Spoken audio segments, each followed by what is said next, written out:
Hello, welcome to Truth and Wellness. I'm so glad that you've joined us today. I'm your host, Gail McKenzie. We like to bring you stories of people who have overcome challenges, obstacles in their lives, how they gained strength through Christian faith. And we hope that by them telling their story, that you may connect maybe even just a small part with their story that's something that you also have been going through. And we hope that by hearing that story, it will help you and bring you faith and hope. And today I have a very, very special guest. She's a friend of mine. I want to introduce her to you, Becky Harris. Becky, I'm glad you're here. Thank you. And Becky and I have known each other for a few years now.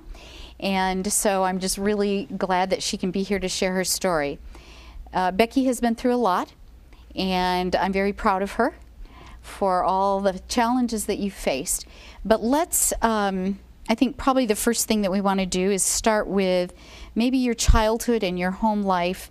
Tell me a little bit about your background, and I think that would be good to start there.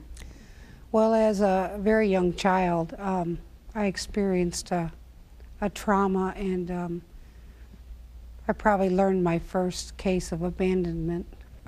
Okay. My stepfather, who I thought was my father, came in and grabbed up the two little sisters and told them he'd change their names and that they were going to be his little girls. And I guess at that moment I realized that he didn't want me. At least that's how I processed it. Right. Anyways, so from that time on, I was chasing his love, trying to prove myself, be anything I could, even turn into a tomboy, just so he would pay attention to me. You wanted to be accepted. I wanted to be loved and loved. accepted. Yeah. Instead, I felt unwanted, unloved, and unneeded. And how many children were in your home? There were 8 of us altogether. So it was a very large family, wasn't Yes. it? Yeah. Yes, it was. So growing up, you thought that he was your daddy. Yeah, I was maybe 6 years old, and you know, he was always there that I can remember. Sure. And having been where I've been, it's hard. It's all right. Just take a second. Anyways, I just know that at 6 years old I couldn't have processed that the right way. Right. But it led me into a whole entire lifetime of not feeling loved, not feeling needed, not being wanted by anybody, let alone a God. And so you started to kind of look for love in other things that the world offers. And at a very young age, you started using some drugs. And well, I had an incident when I was 15 years old. I wouldn't call it an incident. It was pretty traumatic. My mother was sick, and I babysat for a man. And the very first words out of his mouth is, "Oh, I think you're so beautiful. I could love you." That put off them bells of, that's what I wanted to hear all my life. Sure, sure. Well, in turn, he ended up hurting me. Yes. And at that time, I turned to alcohol. He had a liquor cabinet, and I turned to alcohol to try to suffuse what was happening. Yeah. So, and also at that time, I became a caretaker and rescuer because my mother was sick. And I thought the need for the money was more important than to care about myself at that moment. I wanted my mom to be okay. Right. I wanted our family to be okay. Sure. So. Sure. I know that that's your heart, Becky. So I know I can understand that that's where you came from. So alcohol became the way that you were able to escape some of the pain that you had already suffered. Tell me a little bit now how in your life some other things that drove you even a little further into the addiction world. Well, I was married at age 19. I actually came to Tennessee from Michigan when I was 19, and I was just supposed to stay the summer. And I didn't know the world was that big. I mean, 8 children, you don't get to go very many places. We only had a car. And I found freedom, and I could control what was going on around me. And you could make your own choices then. I could make decide, choices, even though I wasn't really capable of making choices. Right, right. But I got married just so I didn't have to go back to Michigan because I was keeping a secret. and I didn't want anybody to know because I felt shame. And if I could roll back a little bit, my real father was an alcoholic. Oh, okay. I only met him one time in an early age, and about the time I found out that my stepfather wasn't my father, I also learned that my real father had been charged with, or had been accused of pedophile, child molestation. Okay. So, you know, I went out into the world, and suddenly there were men. I wanted to be loved. Yes. I got married. I knew within a couple of months that I wasn't happy. That didn't fill the need that you had, did it? No, it didn't. And I was alone in Tennessee now. Yeah. And 3 months after I got married, I got pregnant. Oh, wow. And okay. 9 so months now you're later, bringing a child into the world. 9 months later, my son was born, and he was born very sick. Okay. He had a lot of problems. He spent his life, you know, struggling in the early years. But then 3 years later, it was followed by a daughter. So now you have 2 children. I have 2 children. In a marriage that you're not sure that you're really committed to, because I wasn't committed to by the time that my daughter was born. I realized that I didn't really know what love was. I just knew I wanted to run. Yeah. Yeah. But as I become a single parent at that time, Okay. and I raised my 2 children by myself. During the time that I was raising my 2 children, they were probably 12 and 15. I had been attending church, and they had accepted Christ. That was my first time of accepting Christ. And Sure. It's really funny. My story has 3 parts to how I found God. You know, I went to church as an 8 and 9-year-old, but the only 2 sermons I remember from then was what you should wear to church. And I remember having a hole in my shoe and putting my foot over it so God couldn't see the hole. Oh, That's how I knew I was poor. The other sermon was about tithing. Well, I didn't have nothing, so there's no reason why that God would love me. So your picture of God was very narrow. I mean, you didn't. Absolutely. Yeah. I mean, yeah. I mean, and then at 27, when my son had a scare and they told me that he was going to die, that he had a rare brain disease, I started going to church with a special education teacher. I see. And she invited me to church, and there were again 2 sermons. The first one was about miracles. And I got to tell you, the enemy was on my shoulder, telling me there's no such things as miracles. You just need to get up and leave.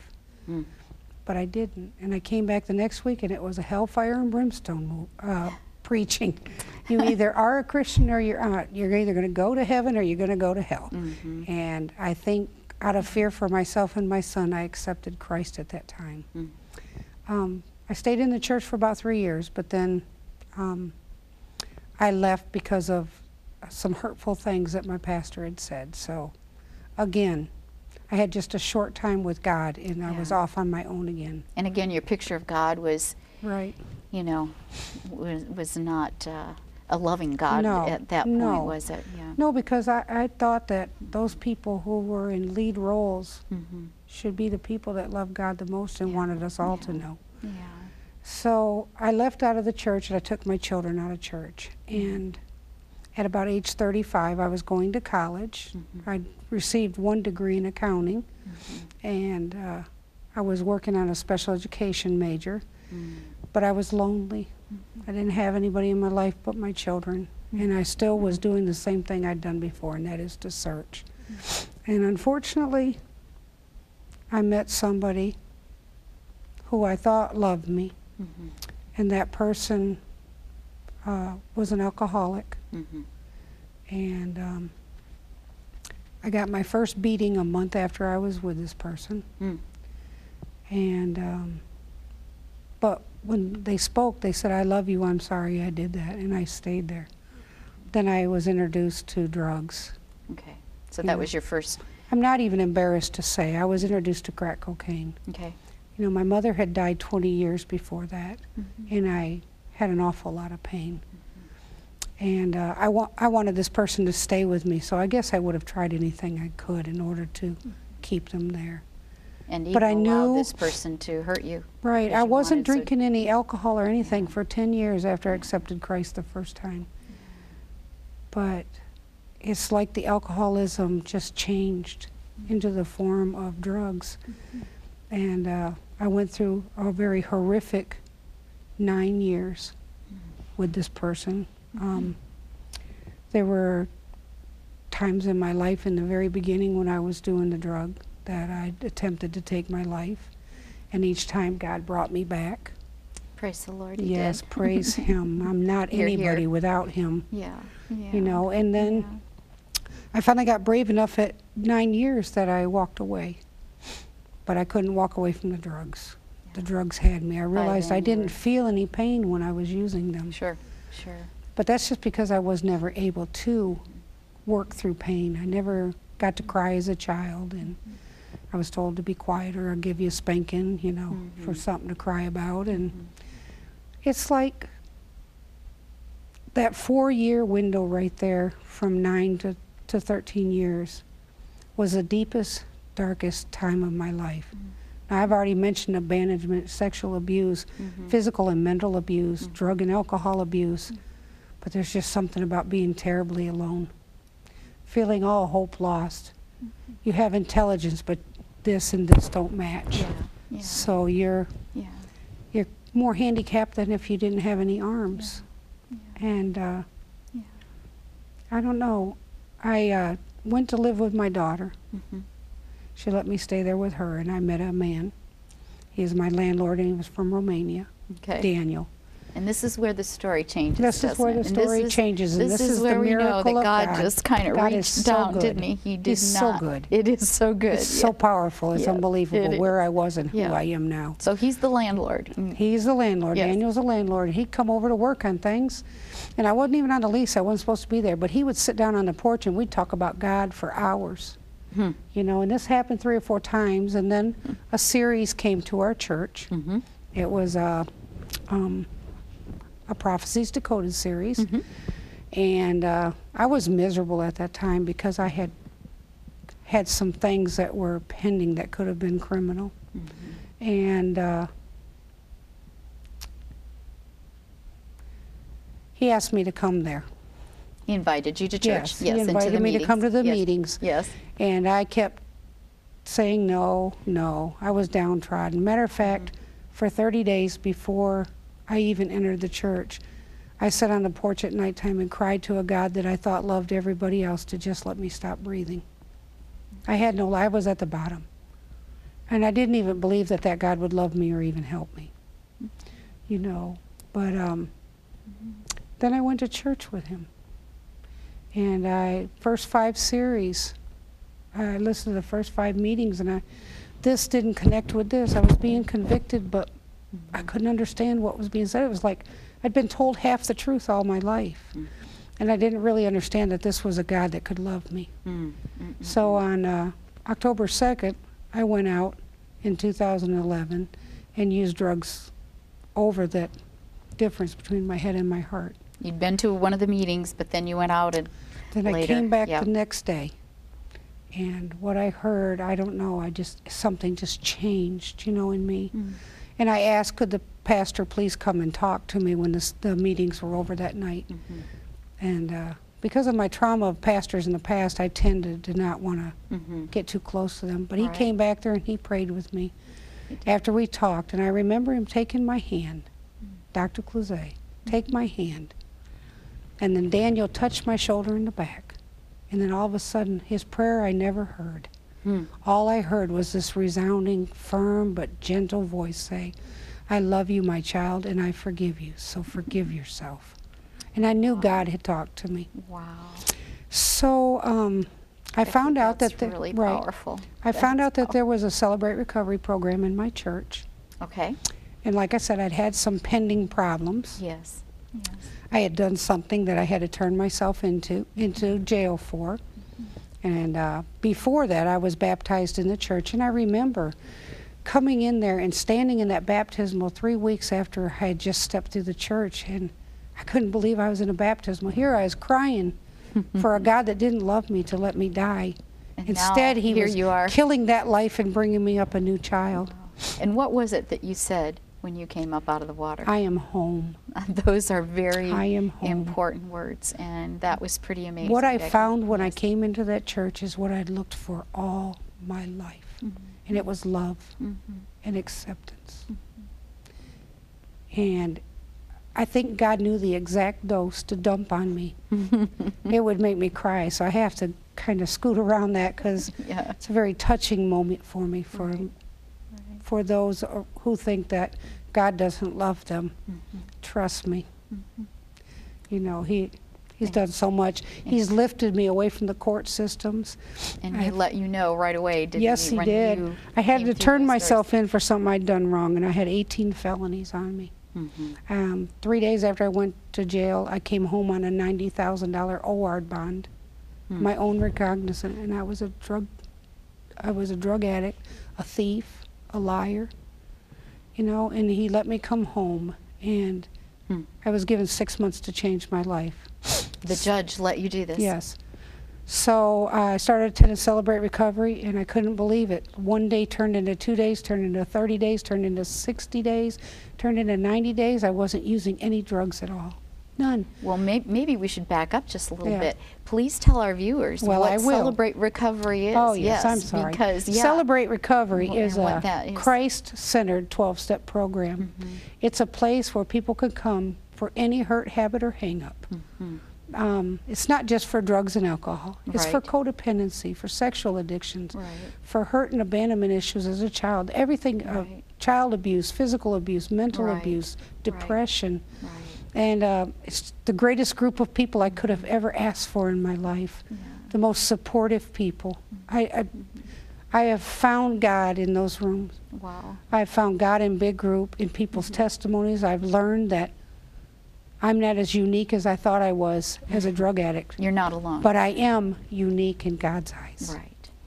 So I love my Celebrate Recovery program. I feel like 5 years before I even come out of addiction, God was already paving the road for Celebrate Recovery in that church for me.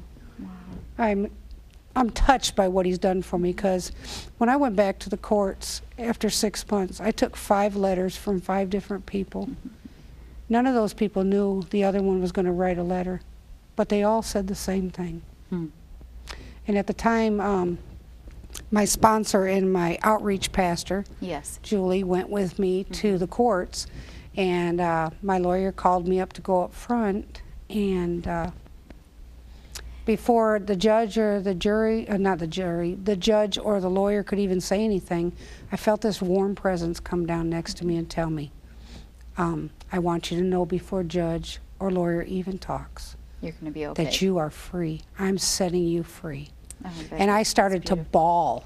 Really? And then right I turned and looked, and I seen the word dismissed come right up off the paper and bolded straight up. So you saw the paper before he even said, the judge even said anything? Well, the first I seen him doing something, but I can't see from here to here. And then it's just like he took my cheek and turned me, and there it was. You saw the word dismissed. I started to cry. 18 felonies wiped off my record. Wow. And I those was 5 letters helped, because they all said the same thing about how they had seen you change. And at that point, how long had you been clean? At that point, only 6 months. 6 months. So you had done the 6 months clean, I had. And you had turned your life around. Yes. And can we interject here too, because I think it's important for our viewers to know that when you made some of those decisions, when you joined the church and gave your life to Jesus, you attached yourself to some other things. Oh, absolutely. What were you doing besides just Celebrate Recovery? What were some of the things? I would go to prayer meeting. Okay. I would go to Bible studies. I had 2 different Bible studies that I was attending each week. Right. We have a pond behind our church, and I would go sit out there and learn about God and nature, and learn so many lessons being out there alone with God. Came to church, I would stay first service, Sabbath school, second service.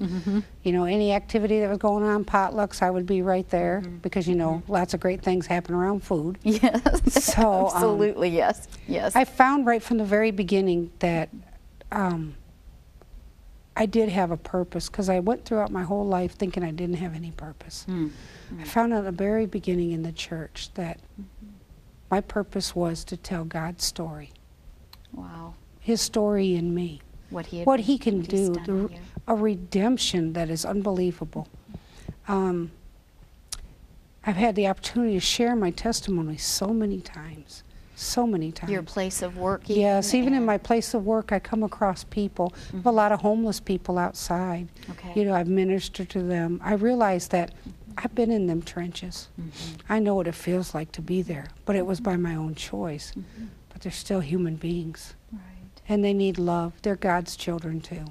But inside the store, I've given testimonies over the counter.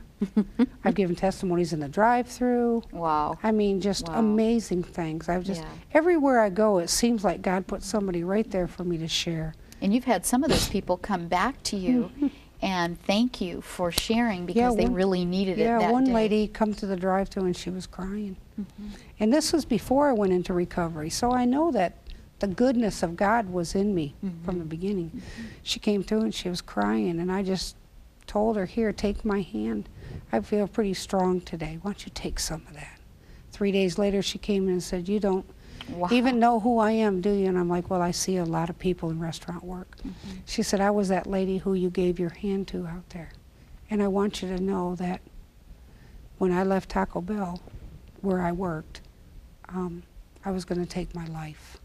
Wow, Becky. But that one act of kindness showed me that somebody still cared. Wow, wow. And you know, I know that God uses us in a mighty powerful way. Yeah. So. Yeah, that's amazing. I've had a lot of opportunities to touch so many people's hearts. I know you have. And I've been blessed deeply by God. I mean, God has, but if it weren't for God, I would have nothing. I'd be back on the street.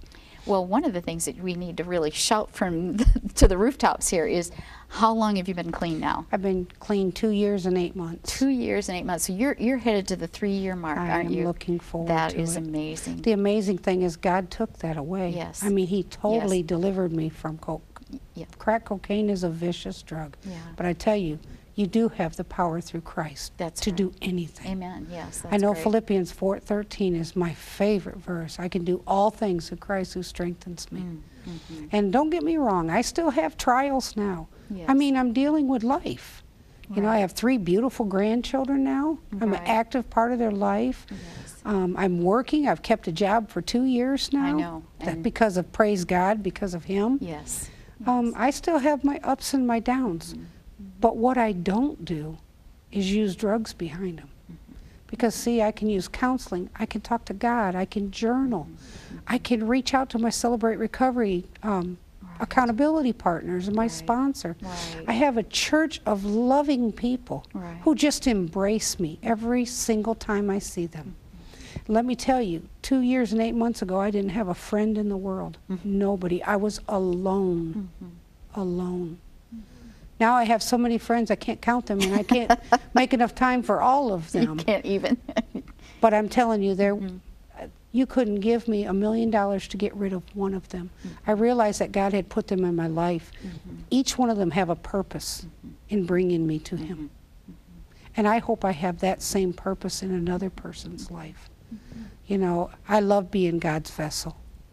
And you certainly are, Becky. I love being His vessel. You have been to many people, I know, yes. a real witness, and especially, and I know that your heart is, I mean, I know you can see people who are maybe struggling with some of the same things Absolutely. that you have gone through, and that's why you reach out to them. And you mentioned the homeless, too. You know, what are some things that you know that the homeless, I mean, maybe we can share with our viewers, what would you like, if you could, how would you help them? How can we there help have been them, times that I've left potluck, and there's been extra casseroles left over. I'd go out on the streets right there by where I work at in Madison, and I would hand out the food to people. Okay. I've taken many people to the 403 Center, our community center. Okay. There's a community service center in Madison. In Madison. I take them there. Gives out clothing and food. Clothing and food. Yes. I've helped several people. I don't know. You've helped one man who is one man. now... He was actually on his deathbed. I found him in front of our restaurant, and he was dying. He couldn't even lift his head. I let him come home with me and stay with me. 7 months later, he has his own apartment. He's drawing Social Security. He still struggles, but he's amazing. God's amazing. Yeah, and he was out on the street. He was on the street. You took him in and helped him get his feet back. He got his first Thanksgiving and his first Christmas in 20 years. Wow. With children around. Wow. With gifts and food and the love of God. Yeah. That's what's important. That's what I want people to see in me. Sure. I want them to see more of God and less of me. Sure. I want to shine from Him. I want His light to be coming through me. Right. And I know that He's got a greater purpose, and I'm going to hang in there for that. Well, you know, I can see it, I can hear it, and I know it because I'm a personal friend of yours. Yeah, sure, like a mentor to me. So we've had some really great conversations, Becky, Yes, we haven't have. we? And to see how God uses you with those. I remember there was a little gal too, maybe you might tell this story quickly, the little gal that was standing Sitting by at the the dump. dumpster. Yes, she was by the dump early one morning. Yeah, she was winter waiting. time. It was yeah, cold. she was waiting to go in and do community service. Well, it wasn't going to open for another 30 minutes, so I asked her to come get in the car and get warm because I was waiting to dump trash. And she got in, and just all of a sudden, I just started sharing my testimony with her. I don't even know what sparked it off. I took her down there, and we got a hot chocolate at the little gas station, and then we came back, and we shared for 20 minutes, and I got to touch her life in a way that, I mean, you just would not imagine where these people are. These people are everywhere. Where are you at now? Where are you headed? What's in your future right now? Do you have some things pending, or are you? Well, yes, I have a job opportunity to work with disabled adults. Okay. I have a few things I have to go through. You'd be really good at that, yes. Yes, it's been my dream all my life. Yeah. It's been my dream all my life. You have a very compassionate heart, so yes. I just needed God in the equation for that. Yeah. What would you say to our viewers if they are struggling, if they have a family member, a son or a daughter? What can you say to them to give them hope right now, Becky? Well, I can tell you honestly that God is the most magnificent God ever. And Jesus Christ died for us. And even when we feel hopeless like I did, even when I wanted to die, even when I thought He didn't love me, He was standing right next to me saying, I love you, won't you love me? Nothing is impossible with God. So thank you again, Becky. Thank you. Thank you for having me. Your story is very personal, and I appreciate you willing to share that with us and with our viewers. So thank you again for joining us on Truth and Wellness, and I hope you'll come back again.